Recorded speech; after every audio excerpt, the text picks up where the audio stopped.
घोडा नाचविण्याच्या वादातून तरुणावर हल्ला, आरोपी अटकेत, मुद्देमाल जप्त।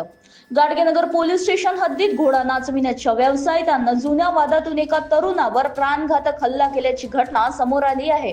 या प्रकरणी पोलिसांनी मुख्य आरोपीला अटक करत रोख रक्कम व मोबाईल असा एकूण 23,000चा मुद्देमाल जप्त केला आहे। पोलिसांकडून मिळालेल्या माहितीनुसार दर्शन बाबाराव नांदेडकर वय 26 वर्ष राहणार राजुरा यांच्या तक्रारीवरून 1 एप्रिल 2026 रोजी गाडगेनगर पोलीस ठाण्यात गुन्हा दाखल करण्यात आला। आरोपी अभिषेक बबन पंचोरे वय 26 राहणार राजुरा याच्यासोबत फिर्यादीचा जुना वाद होता।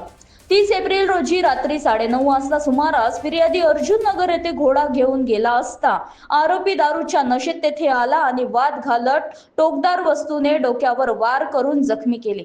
त्यानंतर फिर्यादी बडनेरा येथील साहिल लॉन येथे कार्यक्रमासाठी गेल्यावर आरोपीने त्याचा पाठलाग करत पुन्हा मारहाण केली, शिवीगाळ केली, तसेच बोलेरा गाडीचा काच तोडून नुकसान केले। यावेळी आरोपीने फिर्यादीकडून 10,000 रोख रक्कम व ओप्पो कंपनीचा मोबाईल हिसकावून नेल्याची तक्रार। तपासादरम्यान गाडगेनगर डीबी पथकाने आरोपीचा शोध घेत महाडी रोड परिसरात त्याला अटक केली। त्याच्याकडून गुन्ह्यात मोबाईल, रुपये 8,000 रोख रक्कम असून 23,000चा मुद्देमाल जप्त करण्यात आला आहे।